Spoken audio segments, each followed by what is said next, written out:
नमस्कार, स्वागत है एलएनएमयू नोट्स में। इस वीडियो में हम लोग बात करने वाले हैं एलएनएमयू यूजी पीजी एडमिशन 2026 के बारे में। UG BA BSc BCom session 26 से 30 और PG MA MSc MCom session 26 से 28 में ललित नारायण मिथिला यूनिवर्सिटी दरभंगा एलएनएमयू दरभंगा में एडमिशन के लिए ऑनलाइन अप्लाई स्टार्ट है। ऑनलाइन अप्लाई करने में इस वीडियो में हम लोग जो है वो डॉक्यूमेंट के बारे में डिटेल लिस्ट देखेंगे। बहुत लोगों का जो है वो कन्फ्यूज़न है और हमने भी यूजी के लिए जो है वो वीडियो बनाया हुआ है, कैसे फॉर्म भरना है, अपलोड करना है। लेकिन उसमें जो है वो सर्टिफिकेट का नाम नहीं लिया गया था, मार्कशीट का ही नाम लिया गया था, इसलिए कन्फ्यूज़न और ज़्यादा पैदा हो गया है कि मार्कशीट प्लस सर्टिफिकेट दोनों अपलोड करना है। गलत अपलोड कर दिए तो फिर क्या करना है? कुछ सब्जेक्ट जब आप क्लास 12 का सब्जेक्ट चुनने जाते हैं तो किसी का मैथिली सब्जेक्ट नहीं दिखा रहा है, किसी का म्यूजिक सब्जेक्ट नहीं दिखा रहा है, ठीक है? तो सब्जेक्ट नहीं दिखा रहा है तो फिर क्या करेंगे? अप्लाई कर दिए हैं, पहले फॉर्म भर चुके हैं, पेमेंट कर दिए तो फिर या फिर नहीं किए हैं तो भी दोनों के लिए जो है वो ये वीडियो रहेगा। डॉक्यूमेंट का जो टोटल लिस्ट है, यूजी में एडमिशन ले रहे हैं चाहे पीजी में एडमिशन ले रहे हैं, बीए बीएससी बीकॉम या एमए एमएससी एमकॉम में। तो देखिए यहाँ पे सबसे पहले आपको पासपोर्ट साइज फ़ोटो लग रहा है, वो तो आपको पता ही है। आपका सिग्नेचर साइन लग रहा है, वो आपको पता है। ईमेल आईडी मोबाइल नंबर ये तो चाहिए ही चाहिए। बैंक पासबुक और या बैंक का डिटेल जो है, आईएफएससी कोड, अकाउंट नंबर, नाम और कहाँ का ब्रांच है, ये सब जो है वो पूछा जा रहा है, ये आप दे ही दीजिएगा, ठीक है?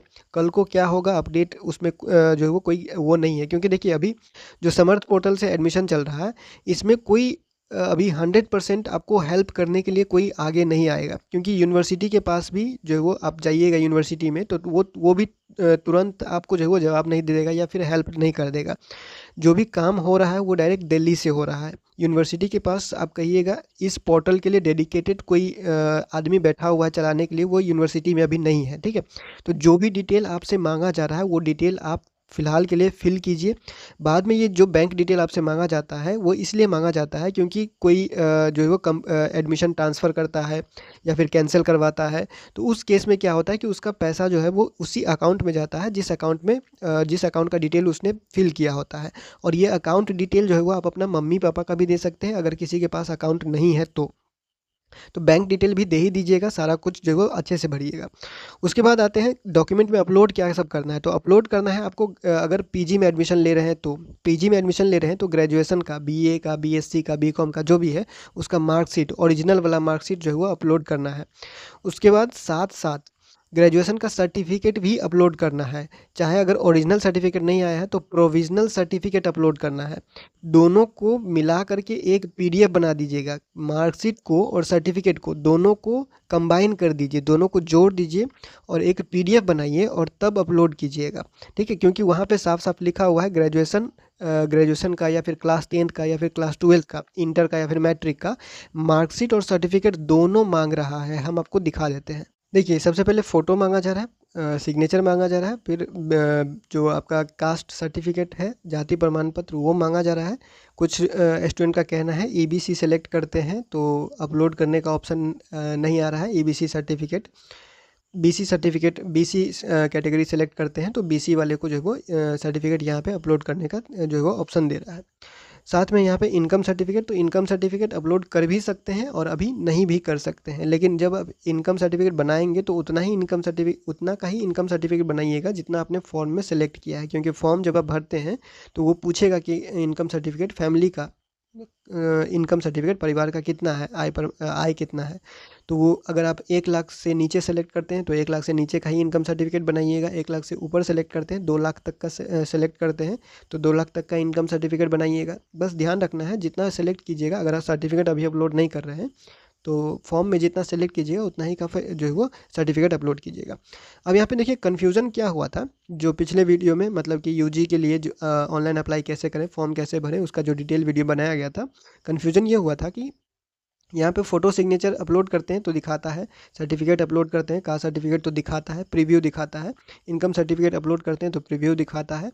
लेकिन जब आप क्लास 10th का यहाँ पे क्या है डॉक्यूमेंट अपलोड करते हैं या क्लास 12th का या फिर ग्रेजुएशन का कोई डॉक्यूमेंट अपलोड करते हैं तो यहाँ पे प्रीव्यू नहीं दिखा रहा है। तो कन्फ्यूज़न यहाँ पे हुआ था बताने में, क्योंकि यहाँ पे नज़र नहीं गया, क्योंकि यहाँ प्रीव्यू दिखा नहीं रहा है तो नज़र नहीं गया, तो जिस वजह से क्या हुआ कि बहुत लोग कन्फ्यूज़ हो गए। मार्कशीट और सर्टिफिकेट यहाँ पे दोनों लिखा हुआ है, तो दोनों अपलोड करना है या फिर सिर्फ मार्कशीट अपलोड करना है। तो यहाँ पे साफ साफ लिखा हुआ है कि scan both marksheet and certificate in a single file and upload. जो आपका क्लास 10th का, मैट्रिक का आप लोग का जो सर्टिफिकेट है और जो आप लोग का मार्कशीट है, उन दोनों को स्कैन कीजिए और दोनों का एक फ़ाइल बनाइए, एक पीडीएफ बनाइए और तब यहाँ पे अपलोड कीजिए। और वो पीडीएफ जो होना चाहिए, वो फाइल जो होना चाहिए वो 500 केबी से नीचे होना चाहिए, 10 केबी से ऊपर का होना चाहिए, ठीक है। उसके बाद क्लास 12 का भी सेम केस है, क्लास 12 में का भी मार्कशीट और सर्टिफिकेट दोनों अपलोड करना होगा। अब यहाँ पे बहुत लोगों का कहना होगा कि क्लास 12 का मार्कशीट तो है लेकिन सर्टिफिकेट नहीं है।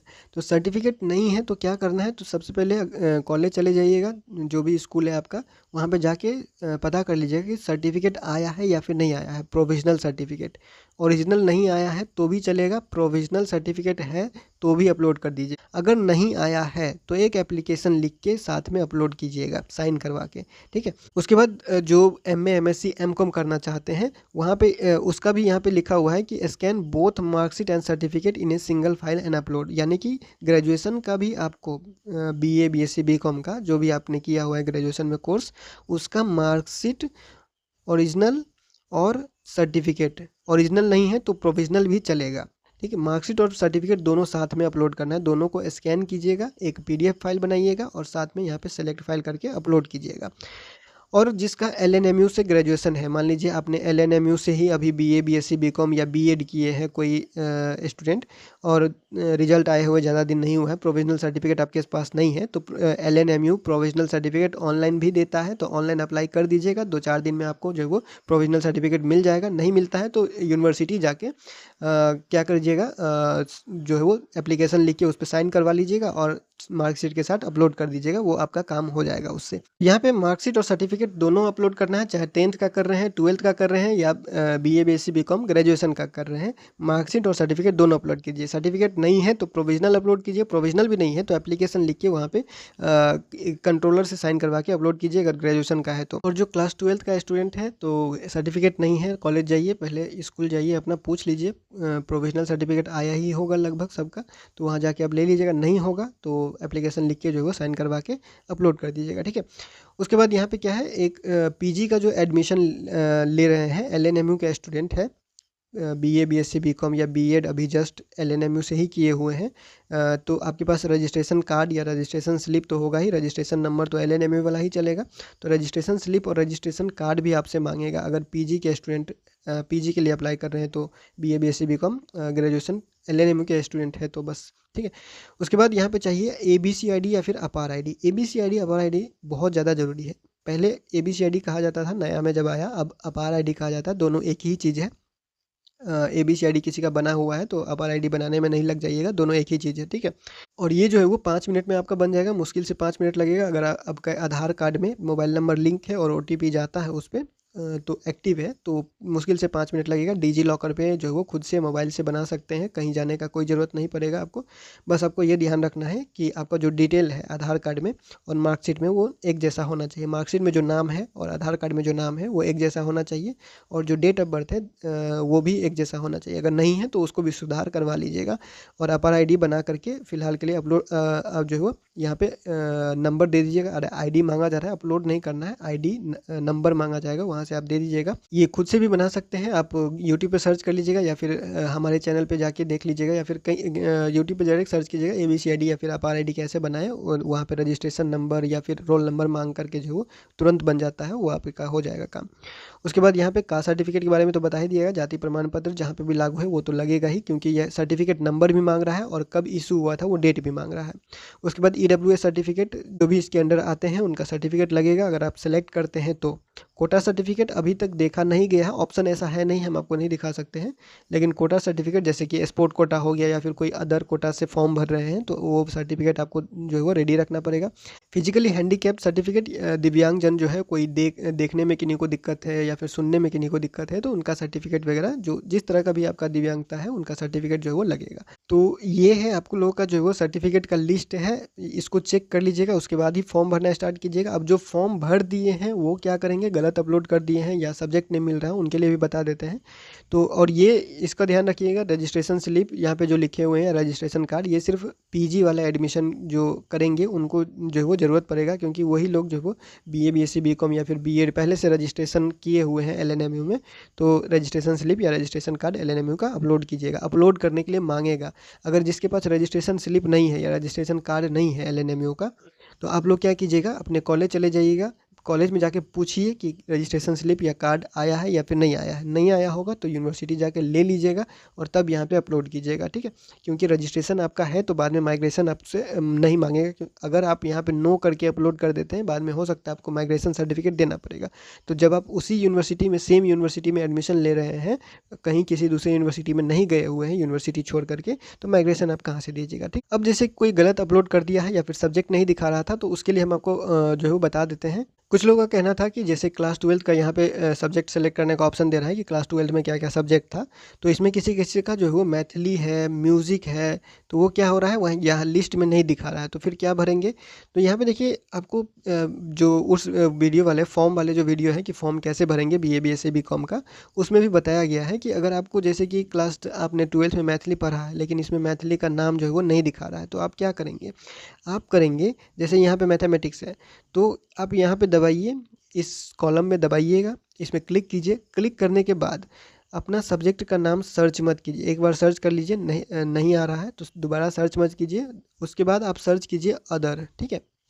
आप सर्च कीजिए अदर। अदर में आपको other 1, other 2, other 3, other 4, other 5, other 6, other 7, other 7 तक का ऑप्शन आपको दिख रहा होगा वहाँ पे।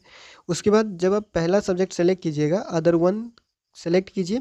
जैसे ही आप अदर 1 ऑप्शन सेलेक्ट कीजिएगा तो नीचे, जैसे यहाँ पे अदर 1 हमने सेलेक्ट किया, नीचे बस जस्ट इसके नीचे खुल के आ जाएगा एक बॉक्स, और उसी बॉक्स में आपको सब्जेक्ट का नाम लिख देना है। ऊपर अदर 1 सेलेक्ट रहेगा और जस्ट इसके नीचे एक बॉक्स खुलेगा, इसमें आपको मैथिली लिख देना है। जो भी सब्जेक्ट है आपका जो लिस्ट में नहीं दिखा रहा है, बस आपको यहाँ पे उसका नाम लिख देना है। फिर यहाँ पे लिखिएगा उसमें कितना नंबर मिला था और कितना नंबर का एग्ज़ाम होता है और इसमें कितना नंबर मिला हुआ था, यहाँ पे लिख दीजिएगा। अगर मान लीजिए कि कोई जैसे कि मैथिली है, फिर एक और सब्जेक्ट है जो लिस्ट में नहीं दिखा रहा है, तो फिर यहाँ पे सेलेक्ट कीजिएगा अदर 2, ठीक है। अदर 1 हो गया, एक सब्जेक्ट का हमने नाम दे दिया। अदर 2 सेलेक्ट कीजिएगा, दूसरा सब्जेक्ट का नाम दे रहे हैं हम जो कि लिस्ट में नहीं है, ठीक है। तो अदर 1, अदर 2 करके अदर 7 तक का ऑप्शन है, उसको यूज़ कीजिएगा, आपका सब्जेक्ट का प्रॉब्लम सॉल्व हो जाएगा।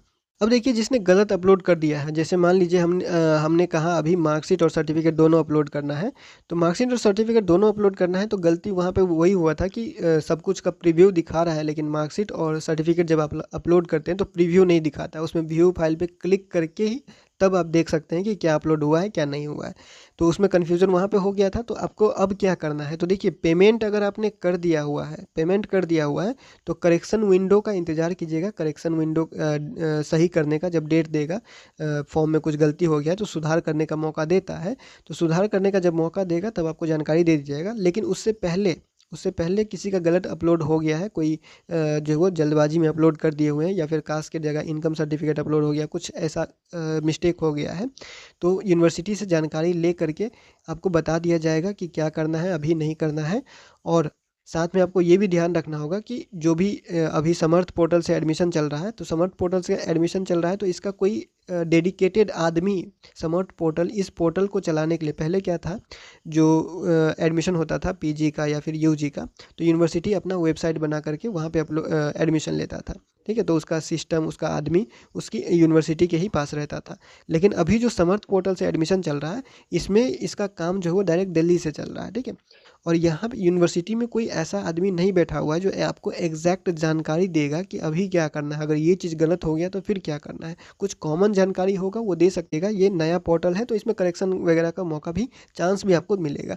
तो पेमेंट कर दिए हैं उनके लिए हम यूनिवर्सिटी से कुछ जानकारी जुटा करके फिर से एक वीडियो लेकर के आएंगे कि अभी क्या करना है, नहीं करना है, जो फॉर्म गलत भर दिए हैं उनके लिए। क्योंकि एक बार आपने प्रोफाइल लॉक कर दिया है तो उसको अब आप एडिट नहीं कर सकते, उसके लिए पेमेंट ही करना पड़ेगा। और जो करेक्शन का डेट आएगा उसके लिए, और करेक्शन का डेट आएगा कब, तो जो BA BSc BCom है उसके लिए करेक्शन का डेट रहेगा 12-13 जून, ठीक है। और जो पीजी वाला है, पीजी वाला अगर कोई किसी ने गलत डिटेल भर के फॉर्म गलत कर दिया है तो उनके लिए आएगा 9-10 तारीख, ठीक है। लेकिन पेमेंट आपको करना ही पड़ेगा। अगर आपने पेमेंट नहीं किया है, अभी तक आपने पेमेंट नहीं किया है लेकिन फॉर्म गलत भर दिए हैं, लॉक कर दिए हैं, सबमिट एंड लॉक ऑप्शन दबा दिए हुए हैं, लॉक हो गया आपका डिटेल, तो आपको क्या करना है, एक ऑप्शन आपके पास ये भी है कि मोबाइल नंबर और ईमेल आईडी और जो डिटेल है आप चेंज कर लीजिए, और चेंज करके दोबारा दूसरा रजिस्ट्रेशन करके देखिए। दूसरा रजिस्ट्रेशन अगर हो गया तो फॉर्म ठीक से भर लीजिएगा दोबारा, अगर नहीं हुआ तो पेमेंट आपको भी करना ही पड़ेगा, पेमेंट कर लीजिएगा। और जब करेक्शन का डेट आएगा तो हम आपको बता देंगे क्या क्या वहाँ पे करेक्शन हो रहा है, नहीं हो रहा है, ठीक है। और उससे पहले जो यूनिवर्सिटी से कुछ जानकारी लेके एग्जामिनेशन कंट्रोलर या फिर वहाँ पे जो भी अधिकारी होंगे, जो भी जानकारी जुटेगा उसको अपडेट कर दिया जाएगा नेक्स्ट वीडियो में, डॉक्यूमेंट या फिर गलत फॉर्म भर दिए हैं तो। और डॉक्यूमेंट का जो लिस्ट है उसको चेक कर लीजिएगा, उसके बाद ही फॉर्म भरिएगा। स्क्रीनशॉट लेना चाहते हैं तो इसका स्क्रीनशॉट ले लीजिएगा। बाकी का अब जो अपडेट है वो नेक्स्ट वीडियो में आपको दिया जाएगा, वेट कीजिए। या फिर फॉर्म भरना है तो इसको चेक कर लीजिएगा पूरा लिस्ट, उसके बाद ही फॉर्म भरिएगा। फिलहाल इस वीडियो में इतना ही, मिलते हैं अगले वीडियो में। अगर कोई डाउट होगा तो इंस्टाग्राम पे भी सेंड कर दीजिएगा, कमेंट भी कर सकते हैं। अगले वीडियो में मिलते हैं अगले अपडेट के साथ एलएनएम नोट्स के यूट्यूब चैनल पे।